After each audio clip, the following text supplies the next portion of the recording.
This is a birth story episode that you do not want to miss.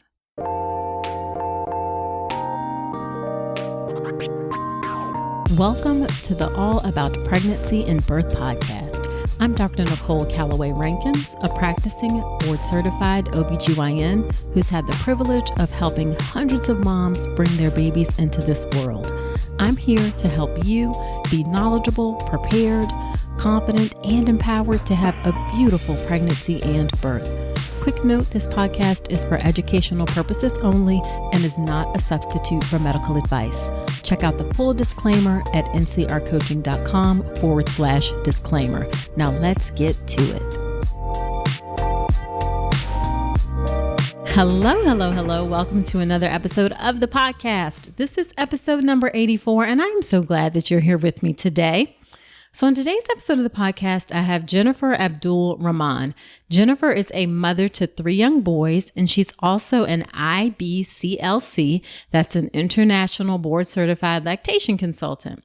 Jennifer's birth story episode is a little different because she's actually going to share a bit about all 3 of her births. Normally on the podcast, guests focus on just one story for the birth story episode, but we really need to hear all 3 of Jennifer's births in order to get the full picture. Now, for a little teaser about her births, the first was a C-section after an unsuccessful labor induction. The second was a bit of a forced repeat cesarean birth after the practice where she went refused to let her attempt a VBAC. And then the third was an attempted VBAC, also known as a TOLAC, trial of labor after cesarean. And interestingly, all 3 of these births happened with the same practice. Now, there are so many great lessons in Jennifer's story that all mamas can learn from. Also, Jennifer is Muslim, and in addition to her birth stories, she shares some of her cultural and faith traditions surrounding birth. You are definitely going to find this episode informative and interesting. I know I learned a lot, and you will too. Now, before we get into the episode, I have a little bit of a secret to share. Within the next week, I am going to make an announcement about my signature online childbirth education class, the Birth Preparation Course. The Birth Preparation Course is exactly what you need in order to feel calm, confident, and empowered to have a beautiful birth. And if you have at all been thinking about enrolling in the course, then you don't want to miss this announcement.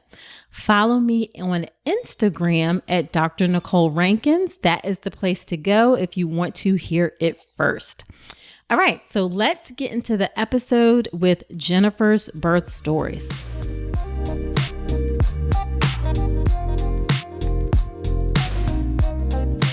So thank you so much, Jennifer, for agreeing to come onto the podcast. You have a really interesting story, and I am excited and grateful that you want to come on and share it.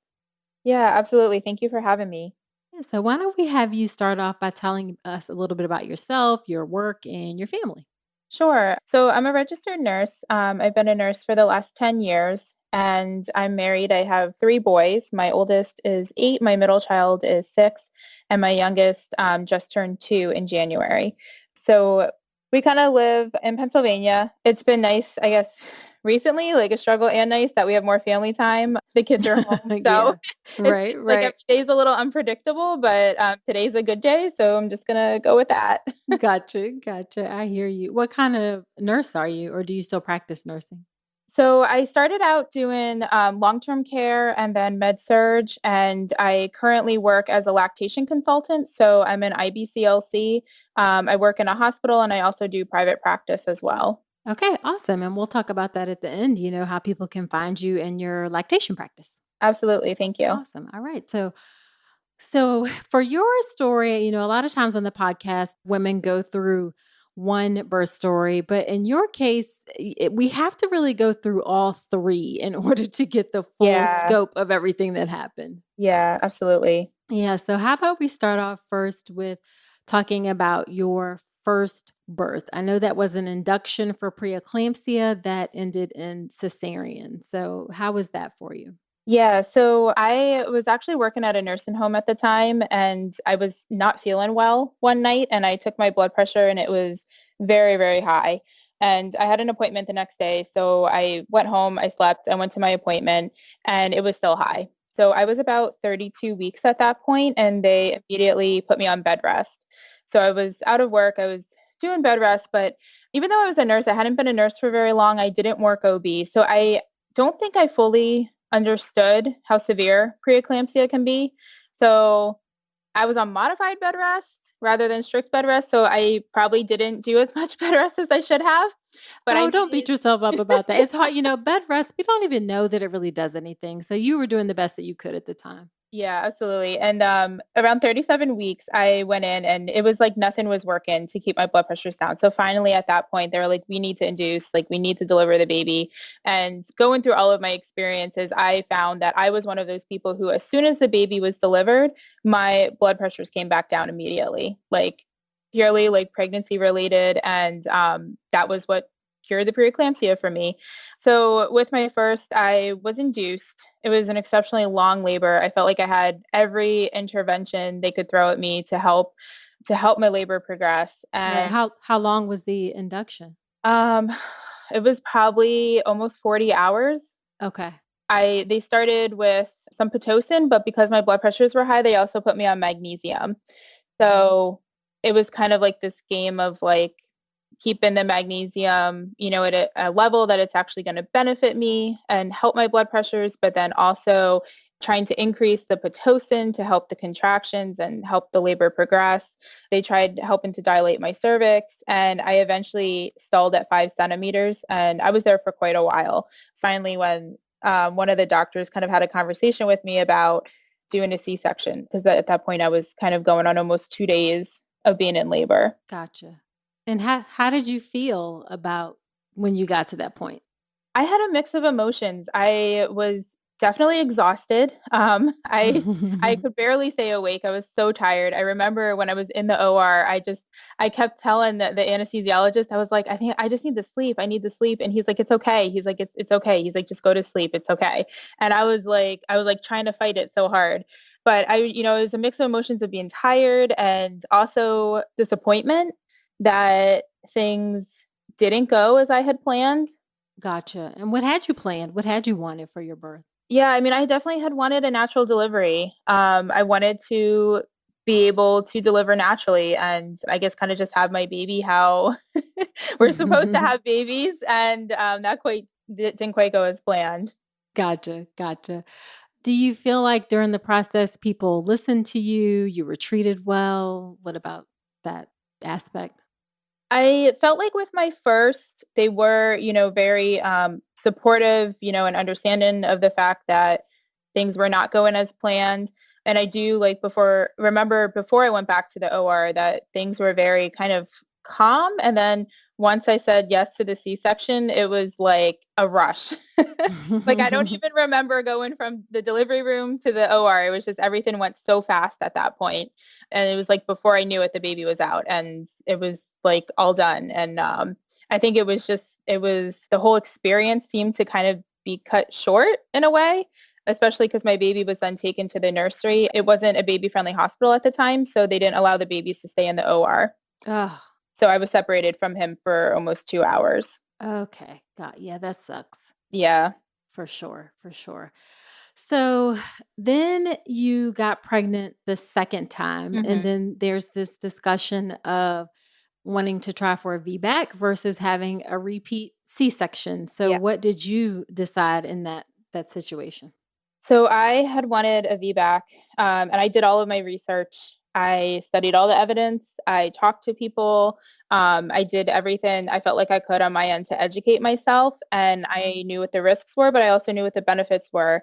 And the practice that I was at, I don't think it was a policy yet to do a VBAC after a cesarean.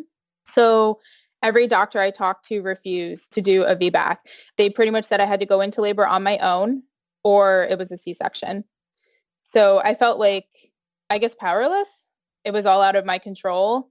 I pleaded for just low-dose Pitocin or just the Foley balloon to help dilate my cervix, something like just something to to start things because I was 41 weeks with my second and still only fingertip dilated and nothing was happening as far as contractions.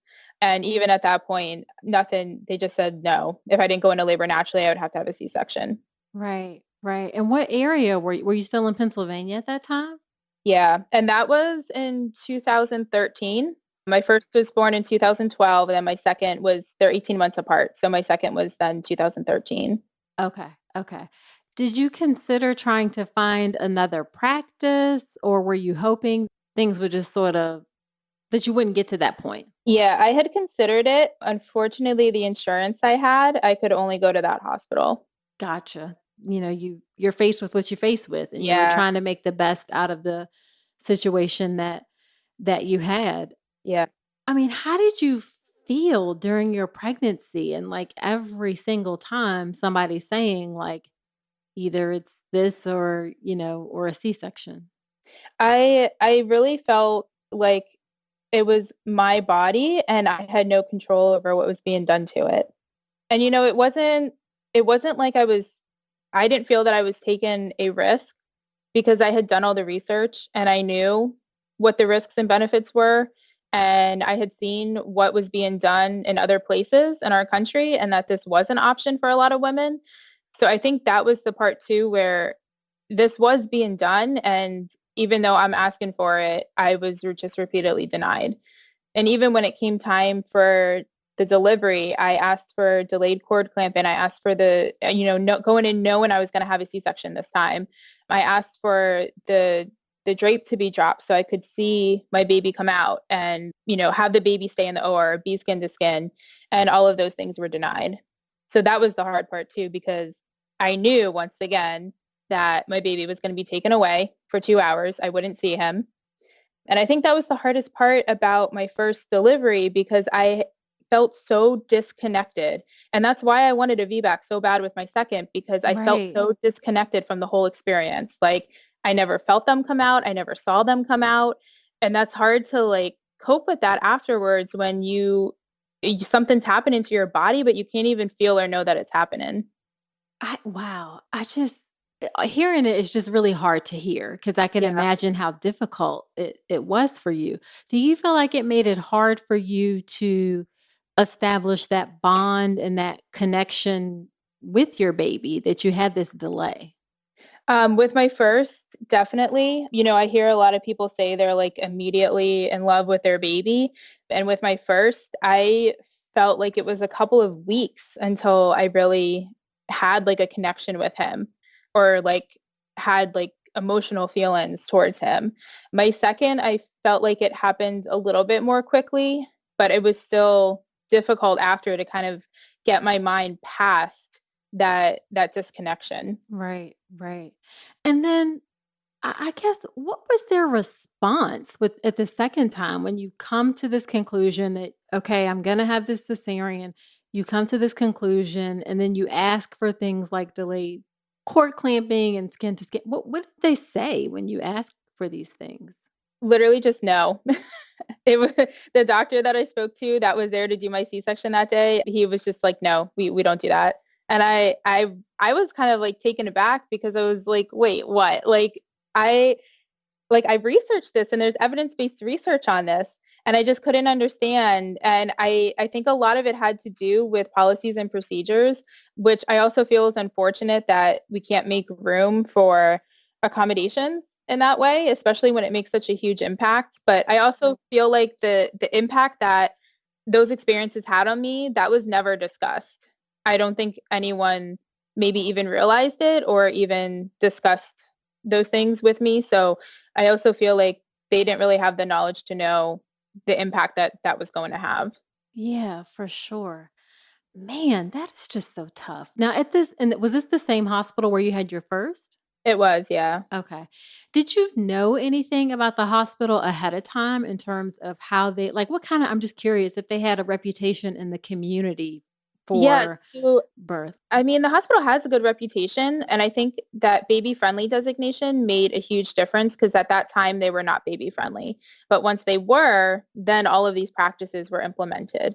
So that made a huge difference. Gotcha. So all three of you, your babies were born at the same hospital. Yeah, my third baby I had at a different site though. Okay. So it was not in the same environment. Gotcha. Gotcha. Okay. So you have the second C-section. So they won't do delayed cord clamping, skin to skin. And again, they took the baby away to the nursery? Yeah, so it was another instance where I asked, can the baby stay in the OR at least for a little while? And they said no. And I think it was something that they didn't have the staff to support having the baby stay in the nursery. So my husband went with our son or stay in the OR, I mean. So my husband went with our son to the nursery and then I stayed in the OR. And then they brought him back to me when I was in the recovery room. And my second C-section, actually, because I had a lot of scar tissue from my first, I was in the OR for probably a good hour and 45 minutes because I could start to feel like the epidural starting to wear off, and the morphine doesn't do anything. They gave me some extra morphine and I was like, okay, yeah. I'm like maybe a little sleepy, but I still feel the pain. Right. So it was probably a good 2 hours, maybe even longer, until I saw him in the recovery room then. And nobody said that your husband could just sit there and hold the baby like while in the OR. Like nobody. Yeah. Oh And God. and at that time, I felt like I did a lot of education and, educated myself, and I still wasn't even aware of like even asking him to, like, can he do this? That part of it was not even considered either. Sure. Oh, that's really heartbreaking to Yeah. hear. So then you get pregnant a third time and you decided again that you wanted to try for a vaginal birth. Yeah. How did you come to that decision? So I think because both of my first experiences, my first and second pregnancy, I just had that major disconnect and I just mentally could not get past that experience. And I also felt like I didn't do everything I could to try for a vaginal delivery. Like I was just always in the back of my mind, like if I had had this option, could I have delivered vaginally? And I just like couldn't let go of that question. So the third time when But I'm sorry, but I feel like you did everything you could. Like what more could yeah, you have done? I guess I did in the constraints of like where, what options and resources I had.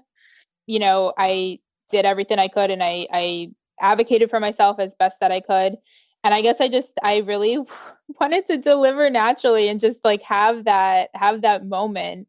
And when I went to the OB for my third pregnancy, they were actually like, oh yeah, like we can do all of these interventions now. And I'm like, really? I'm like, not even like 4 years ago. This was Right.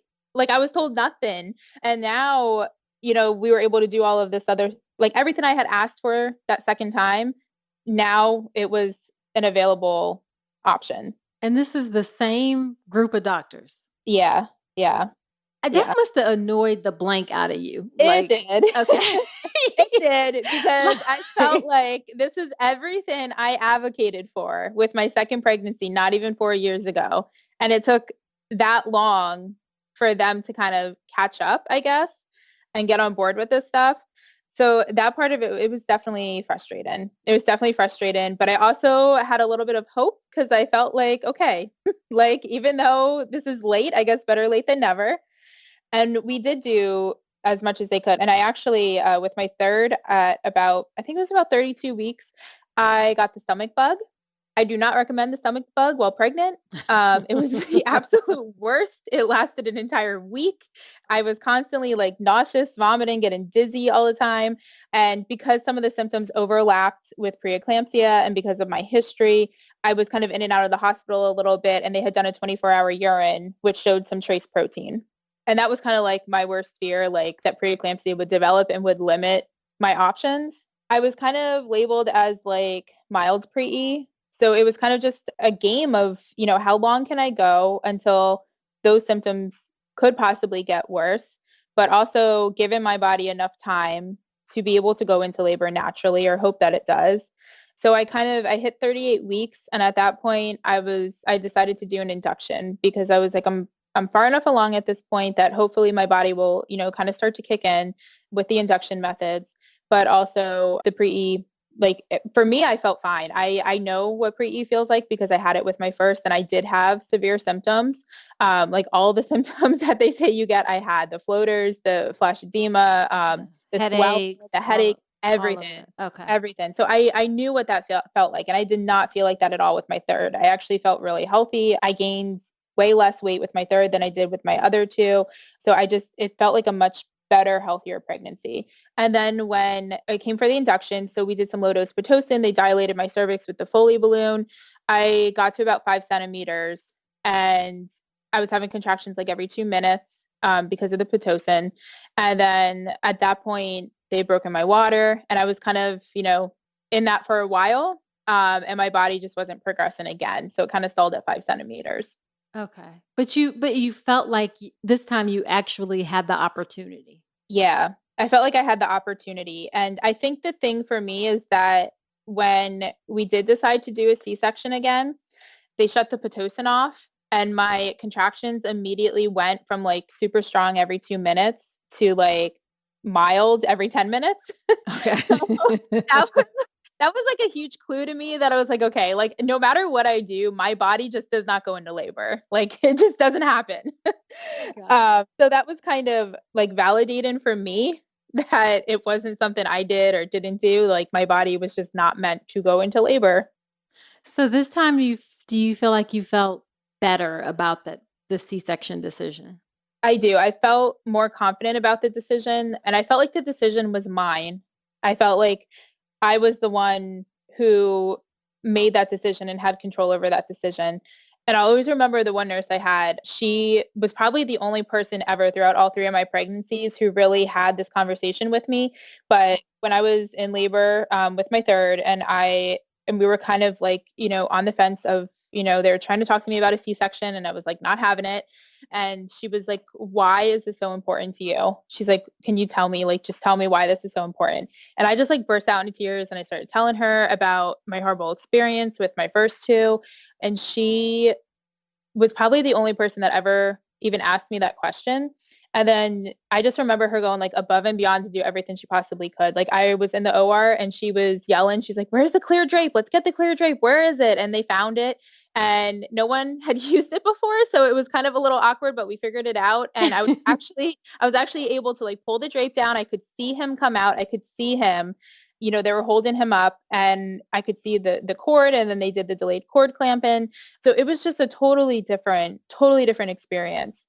And she really was, instrumental in that, in helping to make that the birth that I had wanted for my last two even. Right, right. I That just must have made a huge difference in how you felt when about the whole experience. Yeah, and I definitely felt more connected. They took him to the warmer for the 1 minute and 5 minute APGARs, and then they brought him right back to me and put him on my chest. And he was on my chest in the OR. He breastfed in the OR, and he was there for like a good 45 minutes. The one nurse was like, okay, we have to take him in a little bit because we're going to put you over onto the stretcher. And she probably had to say it like 4 times. And I was like, you're just going to have to take him. Like, I'm not going to willingly give him up. You're just going to have to take him. So it was a totally different experience. And I remember like he breastfed in the OR at least twice. And then when we got back to the recovery room, he breastfed. He was just on and off the whole time. Like the whole time he was breastfeeding. And I remember with my first two, because they missed that initial breastfeed in the first like hour or two, it was like they fed, but it was like 10 minutes. And then I don't even think they fed again for like 3 or 4 hours. Like it was just not the same experience at all. It was totally different in that respect as well. So do you feel like even obviously the nurses were like saving the day for your third Yeah. C-section. How were the physicians? So when I went into the hospital, I was there for two different shifts, and I felt like the first doctor was definitely respectful, especially for me as a Muslim, like there's certain things that I prefer. Yeah, and we'll talk about that in a second too. But Yeah. So there's certain things that I prefer, and I felt like he was definitely respectful of that. So I actually refused magnesium with my third. They wanted to put me on it, and I said no because I knew my body, and I knew that I was not experienced in preeclampsia. I knew that my blood pressures were fine, even though my average blood pressures when I'm pregnant are like kind of like considered like mildly high for pre-E. That's like normal for me. And if I take pressure meds, I'm actually highly sensitive and I drop too low. So I know what my good range is and what my bad range is. And I knew how it felt. So I actually refused the magnesium. He didn't really agree with that. What But I were was your like, numbers? I'm curious. Do you know what your blood pressure was in the hospital? yeah, so I was averaging like 130 over 80 to 140 over 90 with my third in the hospital. And they would go up a little bit when I was having contractions, but then they would come right back down. So I think just because I had that diagnosis of pre-E, they had wanted to do the magnesium, which I knew would stall my labor for sure. So I was not okay with that. Yeah, we don't, and actually we don't so much you were right. We don't we Yeah. don't we don't do magnesium unless the blood pressures are severe or you're having symptoms. So they Yeah. have to be like 160 over 110 consistently, or you're having the bad headaches or things like that in order to Yeah. do magnesium. So And I think they may have been worried that I wouldn't disclose if I had symptoms, but I was like, I'm not going to put me and my baby at like in harm's way. Like if I have symptoms, I'll tell you. But I was like, as of right now, I don't have symptoms. So I just, and it's hard too, where, the practice that I go to and then where I deliver, it might not always be the same doctors that I have that I see in the office. sure. So, I feel like there's oftentimes, not a trust there. They don't know me. They don't know what I know, but I also know my body and I know myself. So I think it's hard in that situation too. Gotcha. Okay. So you said that first doctor was respectful, but the second was how? So the nurses really kind of stood up for me and he wanted to, I guess, come in and do a cervical check. And the nurse had told him like, oh, she's Muslim. She would prefer that the OB resident do it. And it was all third year residents that were there. And he was kind of very forceful about being in the room. So the female resident did do my check, but he was kind of like there. And I just felt like his demeanor was kind of aggressive in a way. And I felt like because maybe I had like refused some things along the way or wanted things a certain way, I was almost like kind of being punished for that by him needing to like take control somehow. So that part of it was a little frustrating, but the nurses really, like I remember she did the check and two of the nurses kind of stood on my left side, which was in front of where he was standing. So they kind of put like a wall there and made sure that I was completely covered with the blankets and stuff so that nothing was visible to him. And it's not that like I would not accept a male provider if it's like an emergency or if, they're the ones that do the C-section because he did end up being the one that did the C-section. But, if it's necessary, absolutely. But like if there's another option, like that would be preferred. Sure. So I felt like there was maybe a little bit of hostility from and that kind of, reflected on, how things were handled. Right. And how did that make you feel then turning around and this was the person who was doing your surgery? It was a little difficult. And I guess I kind of felt like I guess I didn't really have a choice. There was two other OB residents that were females that were there. So they were also assistant as well. And then there was a lot of nurses in the room that had been with me throughout the entire experience too. So I kind of just, focused on them pretty much. Gotcha. Gotcha. And was your husband with you this whole time? He was, yeah. Okay. Okay. Do you feel like he was able to help advocate for you at all or not? A little bit, yes. He also doesn't have a medical background at all.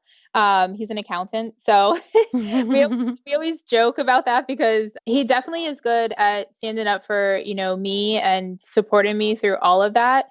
I think it's a little bit harder for him to kind of stand up to medical professionals, Sure. which Sure. I wasn't so much because I am one. So I kind of knew what was appropriate, what wasn't, and I felt comfortable voicing that. Gotcha. Gotcha. That makes sense. That makes sense. So let's talk about for a bit. You said you're Muslim. So, what does that mean for you in terms of what you desire for your care, both like during your prenatal care and then during your birth as well? Yeah. So prenatally, we try to choose female providers just for out of respect for modesty. And it's also usually easier to converse about the female body with somebody who kind of understands that as well. So we try to, for modesty reasons, go with female providers. Obviously, if there's ever like an emergency and there's not a female provider available, we're not going to refuse care. That's often like a misconception, like we would never refuse care. But obviously, you always have like the ideal and then you have the backup. So if the ideal is there and available, that's, what we would prefer.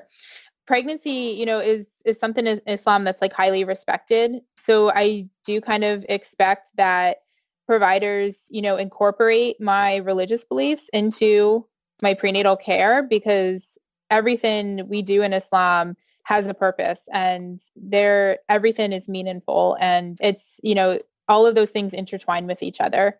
Typically prenatally, I am cautious about what I eat to make sure that I'm only eating like halal meat or halal food products. Vitamins were always a struggle. With my third, I think I was finally able to find halal DHA vitamins. Oh, and what does halal mean? Is that the way it's prepared? Yeah, so it's the way that the animal is slaughtered and really the way the animal is raised. And it means that the animal is essentially like free range, grass-fed, organic. It's treated fairly throughout its life. It's killed in a way that is humane and they're treated humanely throughout their entire lifespan. Okay. And then when they are slaughtered, there's a prayer that's said over the meat and it's slaughtered in a specific way that's actually healthier versus ways that kind of stagnate the blood into the animal. So the way it's killed also has to be humane and done in an ethical way. So when we look at like vitamins, a lot of vitamins have gelatin in it, which comes from pork, and pork in Islam is forbidden. Like we don't eat pork at all.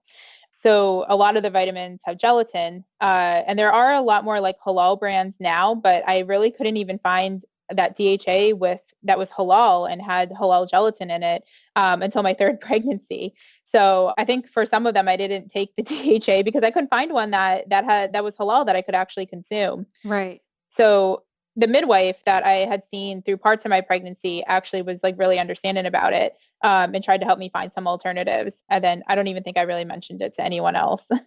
Gotcha. Were you worried if you mentioned it that you would get some sort of pushback or that they wouldn't be open to helping you? A little bit. I guess I probably kind of felt like maybe they wouldn't understand or I would, like get, like in trouble kind of for, Yeah. for Yeah. not taking it or kind of, like almost be talked down to. So sometimes I just wouldn't even mention it. Gotcha. Anything else that was different about your care because of your religion? So typically throughout the delivery process and the labor process, we listen to Quran a lot. So we usually have it playing in the delivery room when the baby's born and then right after they're born. Usually my husband will do it. In one year, we whisper the Adhan, which is the call to prayer. So we pray 5 times a day and the Adhan, like if you were in a Muslim country, you'd hear it just from the mosques. They play it really loud. So it's the call to prayer and we say that in the right ear and then in the left ear, we say like a shortened version of that. And that's essentially us welcoming the baby into the world as a Muslim. And it's kind of similar to, I guess, like baptism in other religions. Like this is our way to kind of bring them into the Muslim world and, tell them that they're Muslim.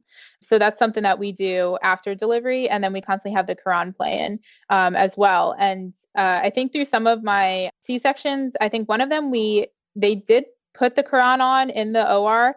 And then the other one, I don't remember why we didn't. But I think one of the other things is that it's kind of like a religious, it has some religious significance, like as the baby's being born and for them to hear like the words of God as they're being born and all of those things. And there was times like in the OR where there was kind of like some side conversations or like, just it was almost like we weren't there and there was other conversations happening, and then they would stop at, if we asked them to stop. But I think that was something that it was kind of difficult to deal with because it's not always the ideal experience how you would want it, especially when other people maybe don't understand like the importance and the significance of what's happening. Gotcha. I'm learning something myself right now. So, anything else that's different? And you're not actually asking for a lot. It's not even like it's like a ton that's super different. Yeah. The other thing that we do after the baby's born, it's called tanik, and it's where we take a little bit. So I don't know if you ever had like a medjool date, but those really big juicy ones where you open them up and it's like really kind of like the date you can kind of pick it out. It's very sticky. So we take a little bit of that and it's almost like a puree and we rub it on the lower gum line of the baby in their mouth. And it's actually like a 1,500-year-old tradition and it's rooted in when we believe Mary gave birth to Jesus and she gave birth alone under a date tree. and she used the dates to sustain herself and her energy, and then also rubbed it on the inside of Jesus's mouth after he was born. So it's something that we do traditionally, and we rub it on the inside of the baby's mouth, and it's supposed to be the first thing they taste before their mother's milk. So that's something that I didn't really know about that actually when I had my first child, and things were so chaotic. I don't even think it ever would have happened. But with my second and my third, I was very firm and like demanding that those things be done. So we were able to do that with our second and then also with our third. Okay. No, I did not know that either. Yeah. Again, learning something new. I've actually talked to a lot of friends who have had babies, and I've told them that I've done that. And they were actually shocked that I did it. And I was like, why? And they were like, well, they're like, we just never asked because we assumed we wouldn't be allowed to.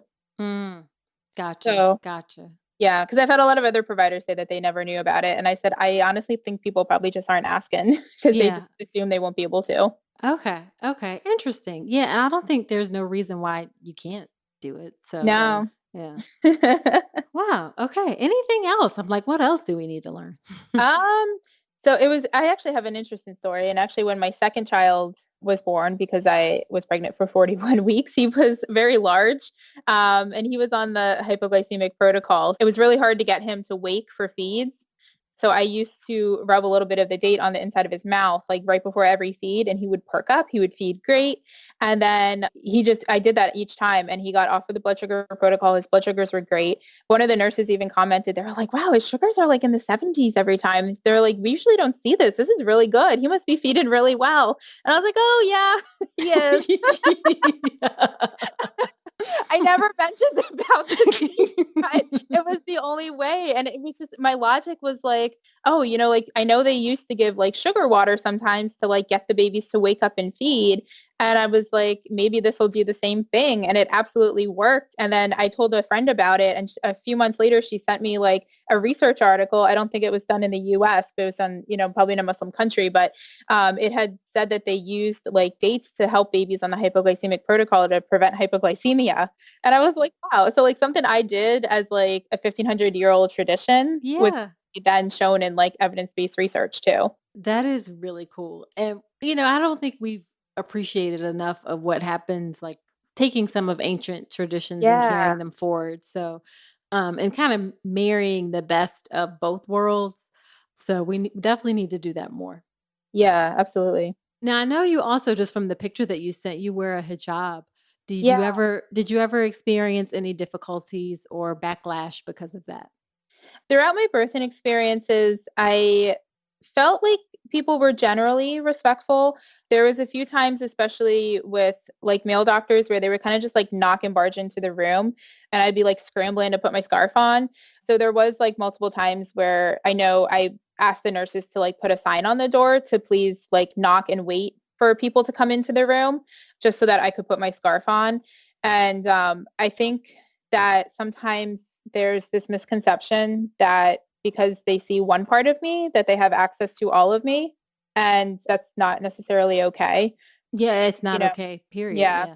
So just because, you're able to see one private part of me doesn't mean that, the rest of me is free game either. So I would always, still prefer to like wear the hijab if I was talking to another male or to somebody who's outside of my family. And I feel like most people were respectful, and a lot of people did need that reminder on the door, which is fine because it's probably not, it's not the norm for that to happen. So I think it's probably something that, just gets lost.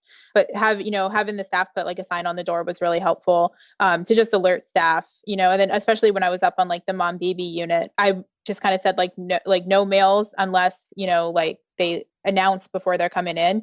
Cause, sometimes you have like the food delivery people bringing stuff in, and it's so many people in and out. So we always just had like check with the nurse. And then, if somebody needed to come in, at least I could like get myself dressed and appropriate before somebody from the opposite sex would walk in. Gotcha. Okay.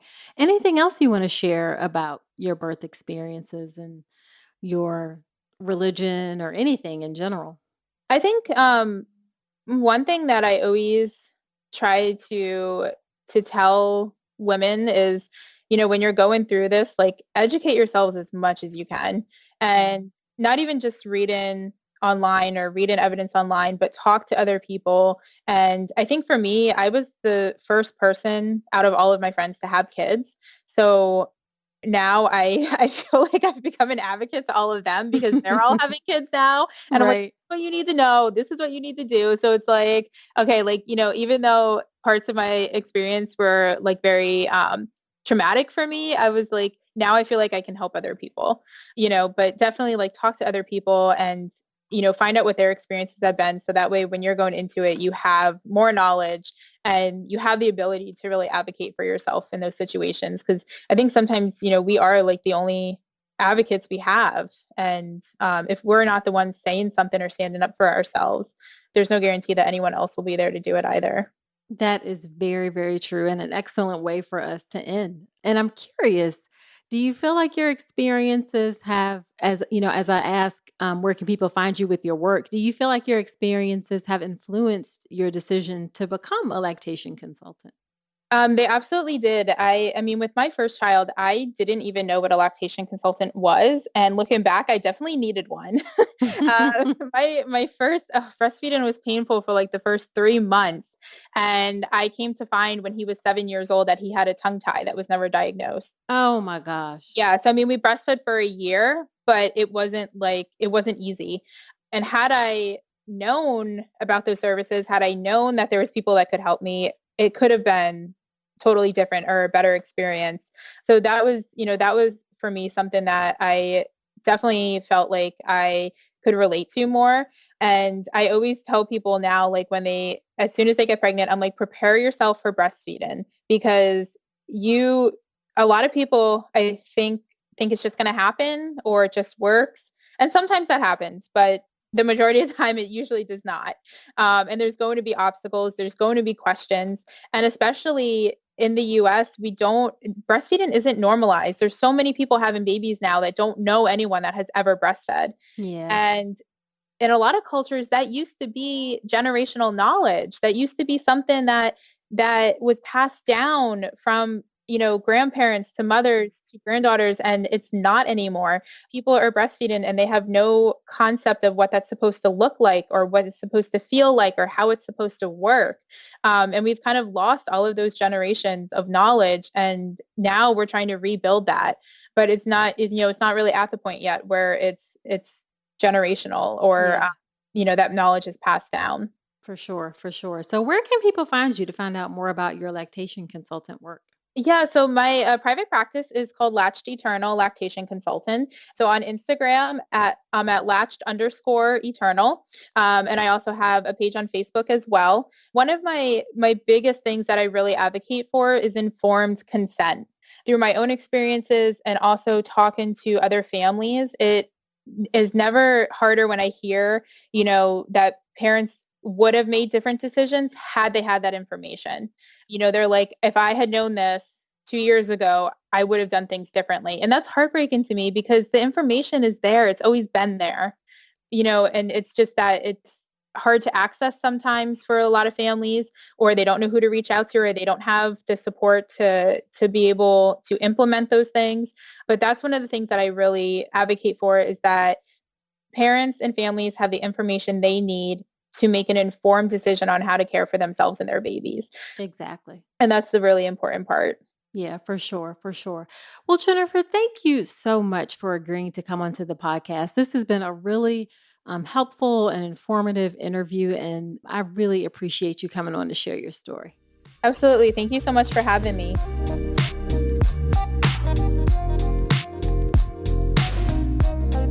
Okay, don't you agree that that was such great information and really informative? I really enjoyed talking to Jennifer, and I really appreciate her sharing her story. Now, after every episode when I have a guest on, I do something called Nicole's Notes, where I do my top 3 or 4 takeaways from my discussion with the guest. And here are Nicole's notes from my discussion with Jennifer. And actually, it was hard for me to narrow it down to just 4.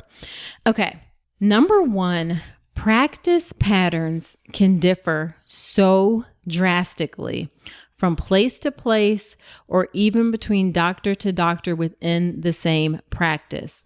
Jennifer mentioned that for her second birth in 2013, she knew that labor induction in the setting of a trial of labor after cesarean was possible because she'd seen it done in other places. And she is exactly right. you can definitely be induced for a trial of labor after cesarean. In her case, she unfortunately cannot find other options because she was constrained by insurance, but many times you can. So I say that to say that if you have a provider who's telling you things that aren't possible, and you either suspect they are possible or you know for sure that it's not true, if you can, then find other options. Look for another provider. It is never too late to change, to find someone who is more supportive of your wishes. Okay, point number 2, nurses can save the day. Let me tell you, a good L&D nurse is so important. They're the ones who are with you at the bedside for the vast majority of your labor, and they can make such a big difference in your care. It was a nurse for Jennifer who asked, "Why are the things that you want important to you?" And she listened to her, and she went that extra mile in order to help Jennifer have the experience she wanted. And in the case of Jennifer, she actually helped buffer against some of the negative care that she was receiving from the male care provider, who was more kind of aggressive about wanting to be in the room when she was being checked and not being respective of her preferences or wishes. It was nurses who helped advocate for her. So a great nurse for your labor and birth can make all the difference. This is another area where if you are not happy with the nurse that you have, then ask for another nurse. You can ask to be assigned a different nurse. Just ask to speak to the charge nurse. The charge nurse is the nurse who is in charge for the shift, and she does not have any patient care responsibilities typically, or they're very small patient care responsibilities, and she is the one who can give you another nurse if you're not happy with the one that you have. So nurses can save the day. If you're not happy with the one you have, then ask for a different one. The third point I want to make is that doctors can change. Our system can change. Jennifer delivered with the same practice for all 3 births. And by the third one, they'd finally come around. However, as you can see, change can be slow. It can take on average many years for change to occur in medicine. Actually, Jennifer knew about delayed cord clamping and skin to skin before the doctors in her practice did. But I do want to mention that there is hope that our system can change. So all is not lost in terms of having that birth experience that you deserve. It really is possible. And then my final point, and something that Jennifer said that I want to echo, is to educate yourself.